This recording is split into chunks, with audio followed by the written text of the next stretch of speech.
কালীঘাটের কাউন্টিং এজেন্টের বাড়িতে হামলা, মমতার মনোনয়নের প্রস্তাবকও ছিলেন বাবলু সিং। কালীঘাটের সাঁকারি পাড়ার আবাসনে রাতে হামলা।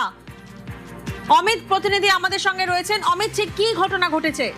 তো বাবলু সিং যেটা অভিযোগ করছেন, গতকাল রাতে 1:30 নাগাদ জনকরের দুষ্কৃতী, তিনি যে আবাসনে মাঠের সাঁকারি পাড়ায় সেখানে দুষ্কৃতীরা আসেন, আবাসনের নিচ থেকে তার দিকে স্কুটার ব্যবহার করতেন, সেটি থেকে নিজেকে বাইরে নিয়ে গিয়ে সেটি আগুন জ্বালিয়ে দেয় এবং পরবর্তী সময় তিনি তার দোতলার ফ্ল্যাটের দরজায় গিয়েও ধাক্কাধাক্কি করে এবং আজকে তিনি ইতিমধ্যে সকালবেলা কালীঘাট থানাতে লিখিত অভিযোগ করেছেন পুলিশের কাছে পুরো ঘটনা নিয়ে।